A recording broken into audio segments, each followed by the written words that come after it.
ये जो सूरत है एक दिन बदल जाएगी, देखना बर्फ है ये पिघल जाएगी। ये जो सूरत है एक दिन बदल जाएगी, देखना बर्फ है ये पिघल जाएगी। आपको ये नशा है जवानी का जो, आपको ये नशा है जवानी का जो, एक दिन ये जवानी भी ढल जाएगी, एक दिन ये जवानी भी ढल जाएगी। हेलो दोस्तों, GSG के सिजौड़ी यूट्यूब चैनल पर आपका स्वागत है।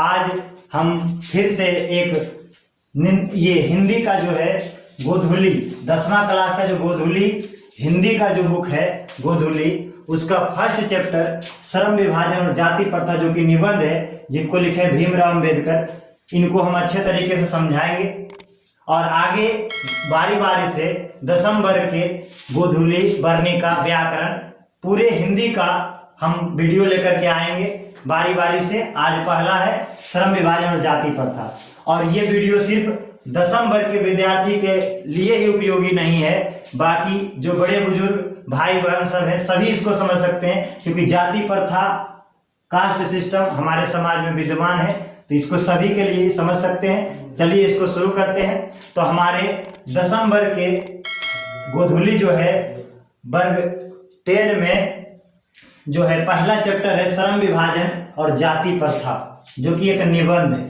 इनको लिखे हैं भीमराव अंबेडकर। चलिए तो सबसे पहले जो लिखे हैं उनका थोड़ा परिचय हो जाए, लेखक परिचय, क्योंकि जो लिखे हैं मेहनत करके सोचे हैं उनका ही परिचय ना हो तो फिर ये श्रम विभाजन जाति प्रथा कैसे पढ़ सकते हैं। पहले जो है भीमराव अंबेडकर जी के बारे में हम जानते हैं। तो सभी भीमराव अंबेडकर जो है हमारे भारतीय संविधान के निर्माता कहे जाते हैं, मतलब भारत का संविधान बनाने में इनका अहम योगदान रहा। भीमराव अंबेडकर जी को अछूतों, स्त्रियों, मजदूरों, श्रमिकों, दलित, वंचित का उद्धारक माना जाता है। सभी को ये अपना हक दिलाए, सभी को अपना ये आर्थिक स्वतंत्रता दिलाए, सामाजिक स्वतंत्रता दिलाए। हमारे संविधान में बहुत सारे ऐसे अनुच्छेद का वर्णन किए हैं जिसके चलते जो शोषित समाज है, जो स्त्री है, वंचित है, जो छुआछूत था, सभी को मिटाने का भरपूर प्रयास किए। भीमराव अंबेडकर एक जाना पहचाना नाम पूरे भारत ही नहीं पूरी दुनिया में फेमस है। भीमराव अंबेडकर जी का जन्म जो है 14 अप्रैल 1891 ईस्वी 14 अप्रैल 1891 ईस्वी को महू मध्य प्रदेश में हुआ। भारत का स्टेट जो मध्य प्रदेश है, महू मध्य प्रदेश में एक दलित परिवार, छोटे जाति में इनका जो है जन्म हुआ 14 अप्रैल 1891। बचपन से ही इनको जातिवाद के चलते, छुआछूत के चलते, उच्च नीच के चलते बहुत सारे संघर्षों का सामना करना पड़ा और 14 अप्रैल 1891 में इनका जन्म हुआ। एक बड़ौदा नरेश के प्रोत्साहन पर ये जो है न्यूयॉर्क गए पढ़ने के लिए। अमेरिका न्यूयॉर्क का जो है, न्यूयॉर्क जो अमेरिका के फेमस शहर है, बड़ा शहर है, उसके वहां से फिर इंग्लैंड लंदन गए, काफी कुछ पढ़े लिखे। उसके बाद भारत आकर के हमारे स्वतंत्रता संग्राम में भी अपना योगदान दिए, आगे चल करके संविधान को लिखे। भीमराव अंबेडकर बहुत सारे रचनाएं लिखे हैं इंग्लिश में, जिनमें से उनका एक रचना है एनिहिलेशन ऑफ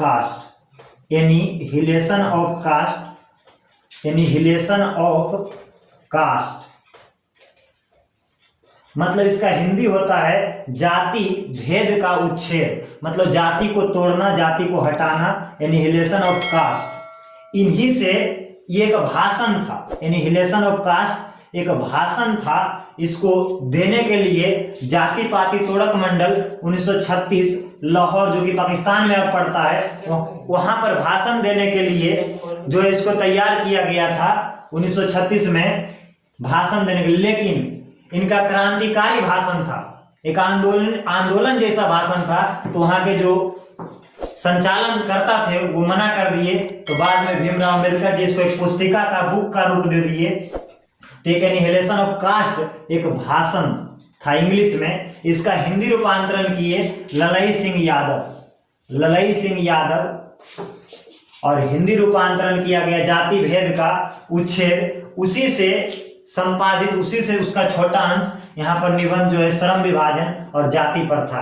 बाकी और ऑब्जेक्टिव प्रश्नों के लिए हम अलग से वीडियो लेकर के आएंगे जहां पर क्लियर हो जाएगा सारा ऑब्जेक्टिव। और अभी हम अब समझते हैं कि लेखक परिचय हो गया, आगे अब समझते हैं श्रम विभाजन क्या है, जाति प्रथा क्या है, जाति प्रथा के पोषक किसको कहा जाता है, जाति प्रथा को स्वाभाविक विभाजन कैसे है, जाति प्रथा में रुचि का ध्यान, प्रशिक्षण का ध्यान, निजी क्षमता का ध्यान कैसे नहीं रखा जाता है, जाति प्रथा कैसे एक पेशा में बांध देती है, जाति प्रथा कैसे गर्भधारण के समय से ही मनुष्य को एक पेशा में बांध देती है, जाति प्रथा के कारण बेरोजगारी कैसे है, जाति प्रथा के कारण टालू काम कैसे होता है, जाति प्रथा आर्थिक पहलू से भी हानिकारक कैसे है, जाति प्रथा का इतना दोष पढ़ने के बाद हम लोग भीमराव अम्बेडकर जी के अनुसार पढ़ेंगे कि एक आदर्श समाज कैसा होना चाहिए, लोकतंत्र की सही परिभाषा क्या है। तो चलिए आगे बारी बारी से हर एक पॉइंट पर हम चर्चा करते हैं। अगर आप पूरा वीडियो देखेंगे तो पूरा निश्चित तौर पर जो कास्ट सिस्टम है जाति प्रथा, इसका दोष आप समझ पाएंगे कि किस तरह से जाति प्रथा पूरे भारत के प्रगति और प्रोग्रेस के लिए बाधक है। भारत को अगर आगे बढ़ाना है, हमारे समाज को आगे बढ़ाना है तो कास्ट सिस्टम को हटाना पड़ेगा। आगे बारी बारी से सभी पॉइंट, लेखक परिचय हम लोग कर लिए थे। अब आते हैं श्रम विभाजन क्या है। श्रम मतलब हम लोग जानते हैं, श्रम मतलब काम, कार्य, लेबर। एक श्रम होता है, श्रम मतलब लज्जा, ये श्रम नहीं श्रम। श्रम मतलब काम, कार्य, जो हम मेहनत करते हैं, चाहे हम किसी प्रकार का मेहनत करते हैं, खेत में काम करते हैं, घर पर काम करते हैं, कहीं पर भी काम करते हैं, किसी प्रकार काम करते हैं, वो श्रम है। और उसी का विभाजन मतलब बंटवारा, तो काम के बंटवारा को कहते हैं श्रम विभाजन।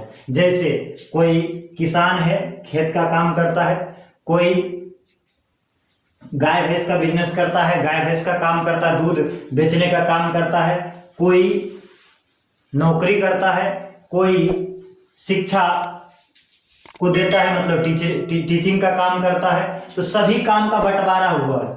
दुनिया में लाखों तरह के काम हैं और सब काम का अलग अलग स्वरूप, अलग अलग तरह का प्रकृति होता है। तो श्रम विभाजन मतलब काम का बंटवारा। तो श्रम विभाजन हमारे समाज के लिए जरूरी है, क्योंकि एक ही आदमी हर एक तरह के काम को नहीं कर सकते हैं। सभी आदमी का अपना अपना कैपेसिटी, अपना अपना क्षमता होता है, जो कि वो विशेष काम के लिए ज्यादा कारगर सिद्ध होते हैं। तो काम का बंटवारा और अपने काम को जिंदगी भर के लिए चुनना बहुत जरूरी चीज है। तो श्रम विभाजन, काम का बंटवारा होना तो बहुत अच्छी बात है। लेकिन जाति प्रथा, जाति प्रथा समझते हैं कास्ट सिस्टम। जाति प्रथा है कि पूरे देश में, समाज में जाति के आधार पर लोगों को बांटना, जाति के आधार पर उच्च नीच करार देना, जाति के आधार पर बड़ा छोटा करना, ये सिस्टम को कहते हैं जाति प्रथा, कास्ट सिस्टम। तो अब आते हैं कि बहुत सारे अनपढ़ के साथ साथ पढ़े लिखे लोग भी इस जाति प्रथा को अच्छा ठहराते हैं, उसके पोषक का काम करते हैं। मतलब अनपढ़ हैं तो खैर पुराने रिवाजों, परंपराओं को मान करके चल रहे हैं। हम ऐसे ऐसे उदाहरणों को देखे हैं, वकील, शिक्षक, बहुत सारे ऐसे लोग हैं जो पढ़ लिख करके और अपना समाज में लोगों के बीच में लेक्चर झाड़ देते हैं कि जाति प्रथा गलत है, ऐसे है वैसे है, लेकिन वो अपने जीवन में उसका अप्लाई नहीं करते हैं। जाति प्रथा का पोषक का काम करते हैं। जैसे आग को जलाने के लिए ऑक्सीजन एक पोषक है, बिना ऑक्सीजन के लिए आग नहीं जल सकता है, मतलब कोई भी पदार्थ नहीं जल सकता, आग आगे नहीं बढ़ सकता। आग का पोषक, किसी पदार्थ के जलने के लिए ऑक्सीजन उसका पोषक होता है। उसी तरीके से वो लोग पढ़ लिख करके भी, जैसे भी हो, सब समाज में भी जाति प्रथा के पोषक का काम करते हैं। और ये एक बड़ी विडंबना है, एक बड़ा उपहास है, एक निंदा का विषय है। और इसी को हमारे भीमराव अम्बेडकर जी कहते हैं कि आधुनिक सब समाज में भी जो है ऐसे लोगों की कमी नहीं है, एक बहुत बड़ी विडंबना है। और वो किस आधार पर तर्क देते हैं? उनका कहना होता है कि जाति चूंकि जाति काम का बंटवारा करती है और श्रम विभाजन हमारे समाज के लिए जरूरी है, इसलिए जाति प्रथा भी तो काम का बंटवारा करती है, काम को बांटती है। इसलिए वो कहते हैं, उनका कहना होता है कि जाति प्रथा काम का बंटवारा करती है और हमारे समाज में काम का बंटवारा होना जरूरी है, तो जो है ये सही है। इनका तर्क ये होता है। लेकिन तर्क ये सही तभी होगा कि सिर्फ जो है वो काम का बंटवारा जाति प्रथा नहीं करती है, काम के बंटवारा के साथ साथ उस काम करने वाले श्रमिक को भी बांट देती है, उस काम करने वाले आदमी को भी बांट देती है। कैसे बांट देती है? मान लीजिए कि जाति प्रथा कहता है कि कोई अगर ब्राह्मण है तो ब्राह्मण है तो सिर्फ ब्राह्मण का काम कर सकता है और बाकी जो है ये ब्राह्मण का काम कर सकता है और ब्राह्मण के काम के आधार पर, और कोई मान लीजिए कि पूरा छोटा नाई जाति का है तो बाल काट सकता है। तो बाल काटना एक काम है, पूजा पाठ कराना भी एक काम है। लेकिन इतना तो सही है कि काम का बंटवारा जाति किया, लेकिन इस नाई के काम को नीचा कहना, इस ब्राह्मण के काम को ऊंचा कहना, ऊंच नीच करार देना जाति प्रथा का एक बहुत बड़ा अवगुण है। श्रम का विभाजन करती है, श्रम के विभाजन के साथ साथ उस श्रमिक का भी विभाजन कर देती है। जैसे मान लीजिए कि कोई छोटा जाति का है, उसका काम माना जाता है छोटा, बड़े जाति का काम माना जाता है बड़ा। यानी कहने का मतलब आपको पूछा जाएगा कि जाति प्रथा श्रम विभाजन का वो स्वाभाविक विभाजन है, कैसे? नेचुरल नहीं, वो स्वाभाविक, क्योंकि वो सिर्फ काम का बंटवारा नहीं करती, उस काम करने वालों को भी उच्च नीच करार देती है कि आप छोटा है, आप बड़ा है। सभी काम का अपना अपना वैल्यू होता है, लेकिन ये जाति प्रथा काम तो बांटती ही है, काम के साथ साथ उस लोगों को भी बांट देती है, काम करने वालों को भी ऊंचा नीचा छोट उच्च में करार देती है। आगे समझते हैं कि जाति प्रथा वो स्वाभाविक विभाजन कैसे, तो समझ रहे थे कि एक जो है सिर्फ काम का बंटवारा नहीं करती, लोगों का भी बंटवारा कर देती है, इसलिए जाति प्रथा वो स्वाभाविक विभाजन है। आगे समझते हैं कि जाति प्रथा में रुचि का ध्यान नहीं रखा जाता है, जाति प्रथा में प्रशिक्षण का ध्यान नहीं रखा जाता है, जाति प्रथा में निजी क्षमता का ध्यान नहीं रखा जाता है। इसको समझते हैं। मान लीजिए कोई बच्चा ग्वाला यादव जाति में जन्म लिया, उनके माँ बाप बचपन से ही उसको अपने जाति के काम के लिए ट्रेंड करते हैं। बचपन से उसको सिखाया जाता है कि बाबू तुम यादव में जन्म लिए हो तो तुमको गाय भैंस के बारे में सीखना होगा, तुमको गाय भैंस को खिलाना चराना, उसको दूहना गारना सब आपको आना चाहिए, चाहे उस बच्चा को उसमें मन लगे या ना लगे। हो सकता है वो बच्चा आगे चल करके एक बहुत बड़ा आदमी बने, उसकी क्षमता का विचार नहीं किया जाता है, उसके प्रशिक्षण को, उसको ट्रेनिंग नहीं दिया जाता है किसी दूसरे काम के लिए, उसको बस बचपन से ही जब से धरती पर आया वो देखते हैं कि हमारे माता पिता कौन काम कर रहे हैं, उसी काम के लिए उसको धरा दिया जाता है। और जब एक 20 वर्ष 25 वर्ष का उम्र होता है और जब उसको लगता है कि हम और कुछ कर सकते थे, हमारा कैपेसिटी और कुछ है, तो उसका पंख टूट जाता है, वो दूसरे कामों को पकड़ नहीं सकता, कारण कि उस काम के लिए उसको पढ़ाते लिखाते कम है, उसको किसी और काम का हुनर नहीं दिया जाता है। बाय द वे मान लीजिए कि वो आगे चल करके उस काम में उसको रुचि ना हो, इंटरेस्ट ना हो, या हो सकता है कि उस काम में उसको फायदा ना हो, तो दूसरा काम पकड़ना चाहेगा। दूसरा काम पकड़ने में भी हमारा समाज मना करता है। कैसे मना करता है? अगर मान लीजिए कि कोई ग्वाला जाति यादव जाति का व्यक्ति है और वो बाल काटने लगे कि हम बाल काटेंगे, हम बाल काटना सीख गए हैं, तो उनके पास समाज में तरह तरह के बात बोल ताना बाना सुनना पड़ेगा, लोग उनको काम करने से रोक देंगे, काम एक तरह से इस तरह से होगा कि काम वो नहीं कर पाएंगे, जबकि हो सकता है कि उस नाई जाति से भी अधिक उनको बाल काटने आता हो, लेकिन हमारा जाति प्रथा उसको इस काम को करने के लिए नहीं देगा और ना ही उसके पास इस काम के लिए कोई जाएगा।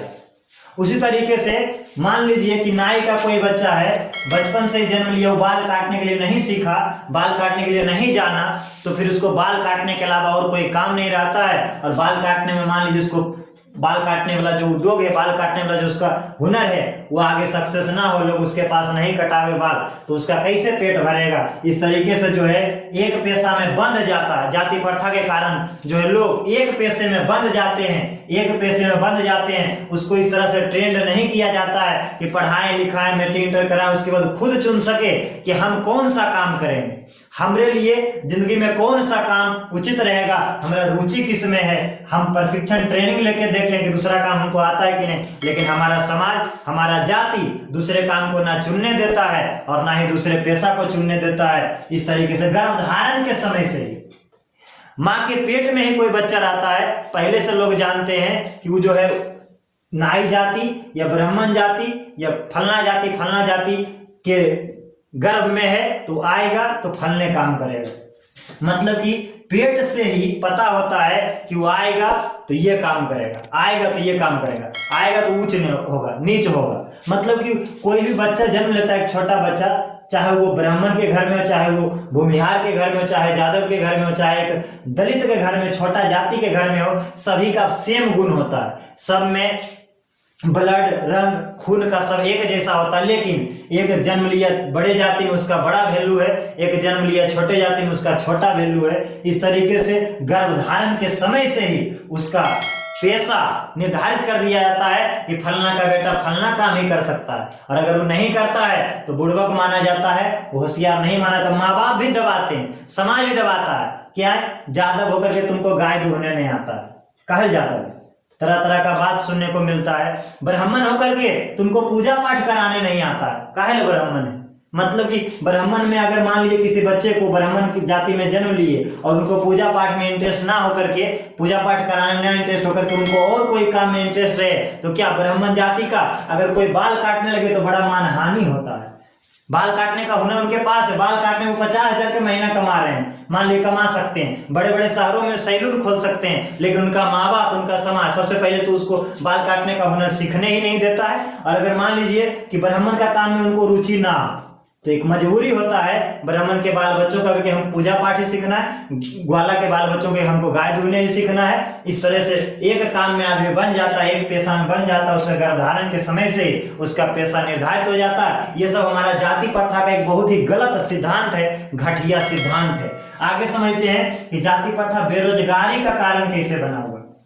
जाति प्रथा में बेरोजगारी कैसे, अभी हम समझ रहे थे कि लोग एक काम में बंध जाते हैं। हो सकता है समय समय पर काफी परिवर्तन होता है, एकाएक कुछ चेंजेज आते हैं, तो उनका जो है अपने जाति का काम में फायदा लाभ नहीं होने लगता, घाटा होने लगता है, लोग भूखों मरने लगते हैं, तो दूसरे काम को पकड़ना चाहेंगे। दूसरे काम को ना तो सीखे हैं, ना जाने, ना उसका प्रशिक्षण लिए, ना समाज उनको दूसरा काम करने देगा। इस तरीके से बेरोजगार पड़ जाते हैं। इस तरीके से बेरोजगारी जो है हमारे जाति प्रथा के कारण समाज में बेरोजगारी जो है फैल रहा है।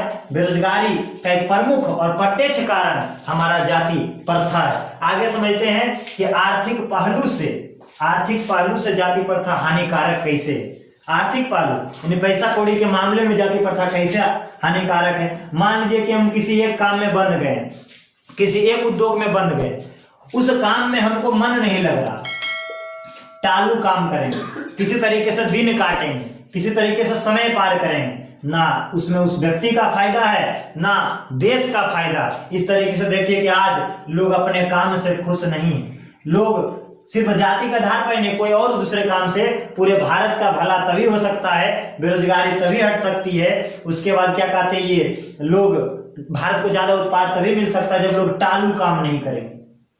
टालू काम नहीं करेंगे मतलब कि काम को अपना रुचि से करेंगे, जो कि जाति प्रथा होने नहीं देता। एक काम में बांध देता, उस काम में उब लगता है। और हमारा जो है जाति प्रथा के कारण लोग टालू काम, एक काम में बन जाते हैं। तो इस तरीके से उसका भी घाटा, आर्थिक पहलू से देश का भी घाटा है। इस तरीके से कह सकते हैं कि आर्थिक पहलू से भी जो है जाति प्रथा हानिकारक है। जाति प्रथा हानिकारक है। आगे समझते हैं कि जब इतना दोष हम पढ़ रहे हैं जाति प्रथा का, कास्ट सिस्टम का, तो फिर अब भीमराव अंबेडकर जी कहते हैं कि आप लोग हमसे पूछेंगे कि एक आदर्श समाज कैसा होना चाहिए, एक आदर्श समाज कैसा होना चाहिए, एक आइडियल सोसाइटी कैसा होना चाहिए। तो भीमराव अंबेडकर बताते हैं कि एक आदर्श समाज वो है जिसमें सभी को सामाजिक स्वतंत्रता है, आर्थिक स्वतंत्रता है, राजनीतिक स्वतंत्रता है, लोगों को एक दूसरे के यहाँ, एक दूसरे के घर में खाना खाने का मेल भाव का हो, भाईचारा का बोध हो, एक दूसरे को भाई भाई जैसा माने, दूध पानी के मिश्रण की तरह रहे। ये हमारे का आदर्श समाज है। समाज के कुछ फायदे का चीज हो तो इस कोने से उस कोने तक जाए,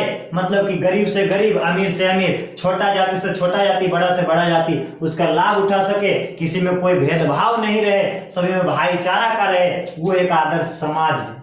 अब फिर लोकतंत्र क्या है? भीमराव अम्बेडकर जी बताते हैं कि लोकतंत्र क्या है। लोकतंत्र हम लोग सीधा सीधे जानते हैं, वोट पड़ना, प्रधानमंत्री, राष्ट्रपति, मुख्यमंत्री, ये सब बनाना ही लोकतंत्र है। शासन की पद्धति सिर्फ लोकतंत्र है? जी नहीं। भीमराव अम्बेडकर जी कहते हैं कि लोकतंत्र सिर्फ शासन का पद्धति नहीं है, लोकतंत्र हमारे समाज में भी विद्यमान होना चाहिए, और वही लोकतंत्र है आदर्श समाज। भाईचारा, स्वतंत्रता, दूध पानी की तरह का मिश्रण, हमारा दिन का क्रियाकलाप, किसी भी जाति को हम छोटा ना समझे, किसी भी जाति को बड़ा ना समझे, उनके कैपेसिटी के आधार पर, उनकी निजी क्षमता के आधार पर, उनके प्रशिक्षण के आधार पर, उनके रुचि के आधार पर काम मिलना चाहिए, उनको ऊंच नीच करार नहीं देना चाहिए। इस तरीके से हमारा भला, हमारे समाज का भला, हमारे देश का भला हो सकता है। और सच्चा लोकतंत्र यही है जिसमें एक समाज, आर्थिक स्वतंत्रता हो, समाज में आर्थिक समता हो, सबको समान वैल्यू मिले, सभी को रोजगार मिले और सभी को ऊंच नीच का भेदभाव ना रहे, ये हमारा एक सच्चा लोकतंत्र है। तो ये सारा बात अगर आप समझे होंगे तो हमको उम्मीद है कि जो 10th क्लास का विद्यार्थी है इससे रिलेटेड जितना भी सब्जेक्टिव प्रश्न है, विषयनिष्ठ प्रश्न है, सबका उत्तर दे पाएंगे। जैसे इसमें एक प्रश्न है कि लेखक किस विडंबना की बात करते हैं, तो शुरू में ही बता दिए कि श्रम विभाजन को के आधार पर जाति प्रथा को सही ठहराना, इसके पोषक जो सही ठहराते हैं, ये एक बहुत बड़ी विडंबना है। पढ़े लिखे लोग भी इसको सही ठहराते हैं, बहुत बड़ी विडंबना। दूसरा प्रश्न इसमें पूछ देगा वो स्वाभाविक विभाजन कैसे, इसको भी समझाए। आपको पूछ देगा बेरोजगारी का प्रत्यक्ष और प्रमुख कारण कैसे, इसको भी समझाए। आपको पूछ देगा आर्थिक पहलू से जाति प्रथा हानिकारक कैसे, इसको भी समझा दिए, इसका भी आप उत्तर सही से। आप भीमराव अम्बेडकर जी के अनुसार, लेखक के अनुसार आदर्श समाज क्या है, इसको भी समझा दिए। लोकतंत्र, सच्चा लोकतंत्र क्या है, आदर्श लोकतंत्र क्या है, इसके बारे में आप लोग पढ़े। तो हमको उम्मीद है कि इससे रिलेटेड सारा कुछ जो सब्जेक्टिव प्रश्न आएगा आप बना पाएंगे। और इसका ऑब्जेक्टिव प्रश्न के लिए जो इसका लेखक परिचय से ऑब्जेक्टिव पूछता है और जो बीच पार्ट से ऑब्जेक्टिव पूछता है, इसके लिए हम अलग वीडियो लाएंगे। और इसी तरीके से गोधुली पूरा किताब का जो है बारी बारी से वीडियो आएगा, वर्णिका का भी आएगा और जो क्या कहते हैं व्याकरण का भी आएगा, गद्यांश, निबंध, पूरे हिंदी का वीडियो लाएंगे और आप इसको बारी बारी से देखेंगे। हमें उम्मीद है कि इससे आपको फायदा होगा, 10th क्लास के विद्यार्थी फायदा होगा, साथ साथ समाज के उन लोगों को भी फायदा होगा जो लोग 10th क्लास में नहीं भी है, तो वो समझ सकेंगे कि जाति प्रथा कारण कितना हानि है। कास्ट सिस्टम हमारे समाज को कैसे एक जकड़ लिया है, हमारे समाज को रोग की तरह पकड़ लिया, हालांकि पहले की अपेक्षा अब धीरे धीरे हट रहे हैं। आज हम सभी लोग मिलजुल करके खा पी रहे हैं, सभी लोग मिलजुल करके पढ़ रहे हैं, एक क्लास में सभी जाति के लोग बैठ कर, सभी जाति के बाल बच्चे बैठकर पढ़ लिख रहे हैं। तो काफी कुछ जाति प्रथा हटा है, लेकिन अभी बहुत मामले में जाति प्रथा है। चुनाव के मामले में आ जाइए, जाति के आधार पर ही वोटिंग होता है। हम शादी विवाह के मामले में आ जाइए, जाति के आधार पर ही शादी विवाह होता है। ऊंच नीच आज भी है, लेकिन काफी कुछ हटा है, आगे भी हटेगा। उसको हटाएगा कौन? हम और आप। उसको हटाएंगे हम और आप। तो हम उम्मीद करते हैं कि जो भी इस वीडियो को देख रहे हैं उनको काफी कुछ इससे सीखने को मिला होगा, जानने को मिला होगा। अगर आप लोगों को इससे कुछ भी फायदा होता है तो हम अपने आप को धन मानेंगे कि नहीं, हम जो मेहनत किए हैं, आप इसका कुछ भी रिजल्ट मिला है तो हमारे ये मेहनत साकार होगा। आगे हमारे वीडियो को देखने के लिए इस चैनल पर बने रहें। आगे हमारा जो ये शिक्षण संस्थान है, इसके सारे टीम जिनको जिस विषय में रुचि रहेगा वीडियो लेकर के आएंगे, आप देखेंगे। तो आप लोग जो है श्रम विभाजन, जाति प्रथा को अच्छे से समझ गए होंगे। धन्यवाद।